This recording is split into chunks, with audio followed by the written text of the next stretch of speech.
190 países buscan a alias Violeta, vinculada con atentado al centro andino.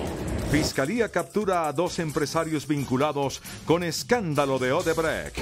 Autoridades detectan 2 nuevos focos de fiebre aftosa. Alerta en La Calera por deslizamiento de tierra. Alerta ambiental en Tumaco por derrame de crudo. Venezuela activa Consejo de Defensa para responder a eventuales sanciones de Estados Unidos. Urán no cede terreno en el Tour de Francia. Sigue en la pelea por el título. James no tiene garantizada la titularidad, dice técnico del Bayern. Con este gol el colombiano Carlos Vaca inició la pretemporada con el Milán.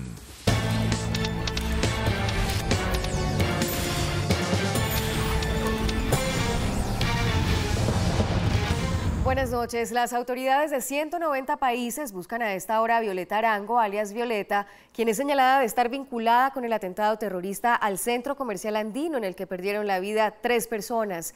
La Interpol emitió una circular azul para intensificar la búsqueda de la mujer. Por solicitud de la Fiscalía General de la Nación, la Interpol emitió circular azul contra Violeta Arango, alias Violeta. Este documento internacional es con fines de localización y de información específica sobre una persona de interés en una investigación criminal en 190 países del mundo. Las autoridades colombianas la buscan por estar involucrada presuntamente con el atentado terrorista del centro comercial andino que cobró la vida de 3 mujeres. Además, sería una de las dirigentes del Movimiento Revolucionario del Pueblo, a quienes les indican otros atentados del pasado en la capital. A solicitud de la Fiscalía General de la Nación, a Interpol se emite una circular azul para todas las policías del mundo que hacen parte de Interpol con el fines de ubicación e información a Colombia. Esta es la circular azul de Violeta Arango. Según lo que dice la ficha, los países en donde podría encontrarse son Venezuela, Argentina, Ecuador, Brasil o Panamá. Según información de inteligencia, la abogada de 24 años de edad habría huido del país por tierra debido a la captura de 11 de sus supuestos compañeros que también tendrían que ver con este movimiento. La semana pasada se conoció una supuesta carta en la que Violeta dice que está fuera del país y que es víctima de persecución. Por otro lado, de la abogada Violeta se ha dicho que las autoridades tienen pruebas de que junto a Natalia, otra de las capturadas, entraron a un café internet en la localidad de San Cristóbal para buscar mapas geográficos del andino y de sus alrededores días antes de la explosión. Cabe aclarar que la circular azul no es una orden de captura con fines de extradición, solo es de ubicación. De otra parte, integrantes del CTI de la Fiscalía capturaron en Bogotá al contratista Federico Gaviria y al empresario Eduardo Zambrano por su presunta participación en las irregularidades que rodearon los sobornos hechos por la multinacional Odebrecht para la adjudicación de la Ruta del Sol, Sector 2. De acuerdo con la investigación, Gaviria y Zambrano serían los gestores de la licitación de la Ruta del Sol 2, Sector 2, y habrían ayudado al detenido ex senador Otto Nicolás Bula a lograr que Odebrecht y 2 firmas más lograran la adjudicación del contrato. Federico Gaviria ya había sido mencionado en otros escándalos de corrupción y fue procesado por participar en la suscripción de los contratos de ambulancias en el carrusel de la contratación en 2009. Según fuentes del ente investigador, Gaviria habría ayudado a integrar el consorcio Ruta del Sol, el cual está integrado por Odebrecht, CSC Constructores y Episol para la construcción de la obra de infraestructura. El fiscal Néstor Humberto Martínez confirmó que las detenciones fueron adelantadas este martes. La Fiscalía sigue con el proceso, claro, y hoy en la mañana se hicieron 2 nuevas capturas en desarrollo de esa investigación. De acuerdo con la Fiscalía, Gaviria habría conocido que en 2009 la multinacional Odebrecht pagó un soborno al ex viceministro Gabriel García Morales para la obtención del contrato. En cuanto a Zambrano, el empresario también habría contribuido a la estructuración del contrato. Los 2 empresarios fueron detenidos en Bogotá. La Procuraduría General de la Nación abrió indagación preliminar a 20 gobernaciones y 35 alcaldías por posibles incumplimientos en la protección y asistencia de la población desplazada por la violencia. La Procuraduría Delegada para la Defensa de los Derechos Humanos inició el proceso disciplinario dado que al parecer las entidades departamentales y municipales incumplieron de manera injustificada con sus obligaciones de atención integral a la población desalojada de su territorio a pesar de contar con los recursos suficientes. Un posible incumplimiento de la obligación de las autoridades locales en materia de protección, asistencia, atención y reparación de la población desplazada por la violencia.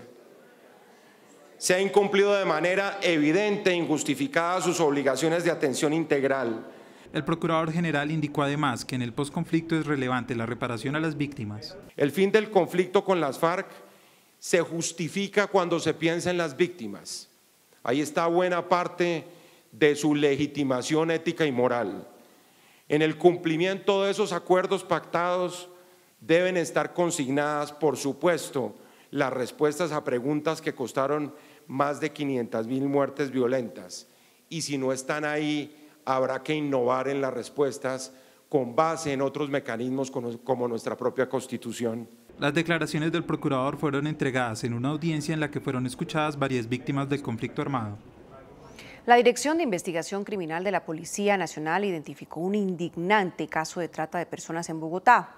Menores de edad estaban siendo víctimas de redes que los drogaban y los convertían en adictos para obligarlos después a cometer actividades ilícitas. Una investigación de 10 meses que inició la Dirección Criminal e Interpol por tráfico de estupefaciente o microtráfico alrededor de colegios en el sur de Bogotá arrojó un terrible resultado. Decenas de menores de edad de la capital estaban siendo utilizados por redes de trata de personas para cometer delitos, específicamente hurtos en almacenes de cadena de Bogotá. Fueron captados a partir de la red delincuencial para obligarlos a consumir y después de consumir volverlos adictos y obligarlos a cometer hurtos. Inicialmente a los menores que oscilan entre los 12 y los 15 años de edad los inducían al consumo de drogas y cuando se volvían adictos eran casi que secuestrados y llevados a otros entornos. Ahí, a cambio de droga, los obligaban a robar. El proceso de investigación ya fue presentado ante jueces, son más de 6 personas.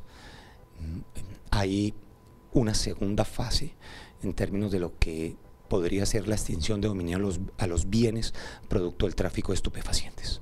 La policía capturó a 3 miembros de la célula responsable de inducir a estos menores de edad al delito, quienes permanecen en la cárcel por los delitos de tráfico de estupefacientes, trata de personas, instrumentalización de menores de edad y concierto para delinquir. Sin embargo, 2 de sus miembros lograron huir del país y las autoridades no descartan que esta problemática se esté presentando más en Bogotá. Las familias de los menores de edad salieron de la ciudad por amenazas. Los técnicos del Instituto Colombiano Agropecuario reportaron 2 nuevos casos de aftosa en Cundinamarca y norte de Santander. En ambas zonas se intensificó el plan de acción sanitario y las medidas para evitar la propagación de la enfermedad. 2 casos de fiebre aftosa encontró el gobierno nacional, esta vez en el municipio de Tibacuy, Cundinamarca, y el cual está vinculado a la población de Yacopí, donde se detectó el virus en días pasados. El otro caso se dio a 300 metros de la frontera con Venezuela, en corregimiento de Cúcuta, norte de Santander. Un puesto de control del ICA y la Polfa detecta en un camión animales sin marca y de los cuales 3 venían con signos clínicos de la enfermedad. El dueño de este predio afectado en Tibacuy tiene vínculos familiares y de predios con los predios afectados en Yacopí. Ambos hechos obligaron a intensificar los controles sanitarios con el acompañamiento de la Organización Internacional de Sanidad Animal. Haremos lo mismo que hicimos en Tame, de manera ágil, rápida, la erradicación del virus en estas 2 zonas. A diferencia de lo que estaba pasando en Yacopí, que ustedes saben es un brote, no un foco.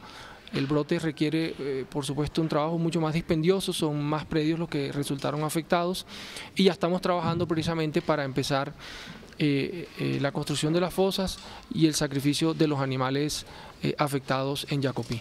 De acuerdo con el funcionario, los focos identificados son normales en medio de la emergencia que decretó el gobierno por aftosa. A diferencia de los otros brotes, y es normal, excúsenme que lo diga así, pero la OIE lo reconoce, cuando se presenta un virus es muy probable que eso replique en otras zonas. Aquí lo que hemos tratado de hacer es una contención bien importante. Cabe anotar que en el caso de Tame, Arauca, ya se encontró que el virus es de origen venezolano por parte del Centro Panamericano de Fiebre Aftosa.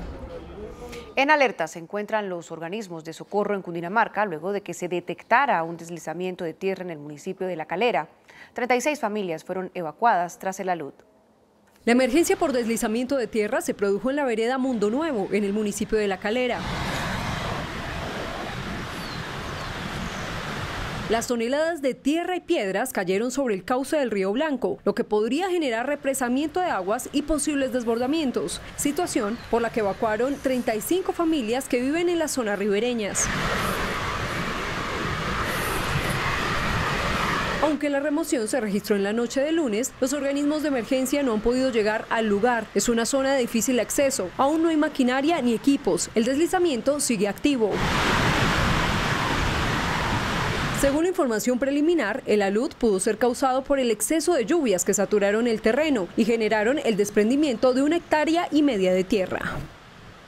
Un derrame de crudo se registró en Nariño, en el oleoducto trasandino, luego de que delincuentes intentaran extraer el combustible de manera ilegal. Un derrame de crudo se presentó en inmediaciones de la vereda Espriella, municipio de Tumaco, Nariño. El hecho se habría ocasionado por conexiones clandestinas por parte de organizaciones que se dedican a esta actividad ilegal. Son válvulas que se instalan de manera artesanal. Con la presión del oleoducto se reventó y empezó a caer crudo sobre la quebrada del Aguacate. La empresa Ecopetrol ha logrado recuperar alrededor de 16 barriles, lo que equivale a 680 galones de crudo. Sin embargo, queda más cantidad de crudo por recuperar y persisten las actividades ilegales cerca a la zona. Los delincuentes estaban almacenando el producto, ahí tenemos un cálculo de más o menos unos 9.000 galones que están almacenados. Ecopetrol prevé que hoy terminen los trabajos de descontaminación de la quebrada El Aguacate. Tenemos una barrera de contención en la desembocadura de la quebrada Aguacate con el Caunapí, ahí estamos haciendo constante monitoreo. Hasta el momento no tenemos evidencia de producto, o sea que la población puede tener absoluta tranquilidad que las aguas del río Caunapí se encuentran en perfectas condiciones. En el municipio de Tumaco, durante el año 2016, la empresa Ecopetrol contabilizó un total de 497 válvulas ilícitas instaladas en el oleoducto trasandino, de donde se extrajeron alrededor de 790 barriles de crudo por día, generando pérdidas. Esta noche el presidente Juan Manuel Santos sancionó la ley que autoriza el pago del recargo nocturno a los trabajadores a partir de las 9 de la noche. El presidente de la República sancionó hoy la ley 1846 de 2017, por medio de la cual se modifica el Código de Trabajo limitando la jornada diurna de las 6 de la mañana a las 9 de la noche y no a las 10 como estaba estipulado hasta ahora. La ministra de Trabajo explicó los impactos de la medida. La decisión fue aumentar 1 hora extra entre 9 y 10 de la noche a los trabajadores que están fuera de sus hogares ejerciendo labores en esa hora. La Central Unitaria de Trabajadores asegura que el compromiso del presidente era dejar la jornada diurna hasta las 6 de la tarde y que los más afectados son los trabajadores del sector salud, los vigilantes y transportadores. Sin embargo, los sindicalistas sostienen que no es suficiente y que la jornada diurna laboral debería ir únicamente hasta las 6 de la tarde. La nueva ley permite 1 hora extra paga adicional por alrededor de 14.000 pesos diarios, que a su vez representan aproximadamente 280.000 pesos adicionales al mes. No representa un impacto sustancial toda vez que las Naciones Unidas y la CEPAL han dicho que Colombia es uno de los países con las mayores desigualdades en la distribución del ingreso y disminuiría la distribución en la desigualdad del ingreso si los recargos fueran desde las 6 de la tarde. Creo que esto es un incumplimiento muy fuerte del gobierno que no amerita y no soluciona las necesidades de los trabajadores en esta coyuntura. Durante la jornada de hoy hubo marchas en todas las capitales del país. Los pensionados exigen la sanción presidencial de la ley que reduce del 12 al 4% el aporte mensual en salud de los pensionados. Sin embargo, el gobierno se mantuvo en la negativa a pesar de que hoy se vencía el plazo. Se anuncian nuevas marchas en las diferentes ciudades del país. La Registraduría Nacional anunció la terminación del proceso de identificación y cedulación de los guerrilleros que permanecen en las llamadas zonas veredales de concentración. El registrador nacional del Estado Civil, Juan Carlos Galindo, señaló que finalizó el proceso de entrega de cédulas a los guerrilleros de las FARC que hicieron dejación de armas. Entregamos cerca de 5.000 cédulas a los, ya finalizando los trámites, a los guerrilleros. En total se adelantaron 8.000 procesos de identificación a los guerrilleros y sus familias. Se expidieron 52 tarjetas de identidad y 873 registros civiles de nacimiento. Llevamos a cabo cerca de 8.000 trámites de plenas identidades y luego cerca de 7.000 procesos de cédula de primera vez, de duplicados, de expedición de registros civiles. Las declaraciones de Juan Carlos Galindo fueron realizadas en Cali, donde adelantaba un recorrido por las registradurías de la ciudad para analizar su funcionamiento. Un grupo de usuarios de la EPS Café Salud, padres de menores que reciben tratamientos especiales, reclaman una atención oportuna para sus pequeños hijos. Las madres y padres de niños con enfermedades especiales y con discapacidades realizaron un plantón al interior de la sede administrativa de Café Salud en Pereira, exigiendo que se retomen los tratamientos, que les entreguen medicamentos y que se les den las autorizaciones que en muchos casos hasta más de 6 meses de la entidad no se los da. Estos padres desesperados ven cómo la salud de sus hijos cada vez se complica y deteriora más por la falta de una oportuna atención. Es una falta de respeto con nuestros hijos. No estamos hablando de animales ni de cualquier cosa, estamos hablando de niños, de seres humanos que se están deteriorando en sus casas por falta de medicamentos. Apoyando a todos, porque no solamente soy yo la que tenemos nuestros enfermos en casa, sino que el gobierno se abandonó, se olvidó de nosotros, porque nuestros enfermitos se están muriendo sin la dignidad de tener un buen servicio. Por su parte, el representante de los empleados, enfermeros y médicos de la entidad dijo que la crisis afecta considerablemente la salud de los pacientes y por eso estos padres exigen respuestas oportunas del Ministerio de Salud. La red de servicios dijo, no les podemos suministrar más de medicamentos porque no nos paga Café Salud, y si no nos paga, pues no tenemos con qué surtir las farmacias.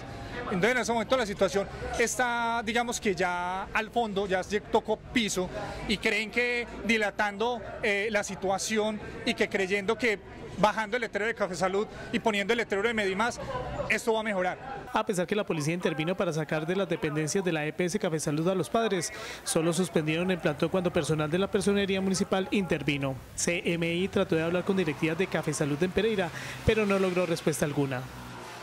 En el Consejo de Bogotá se denunció que varios de los CAI móviles están siendo utilizados como celdas.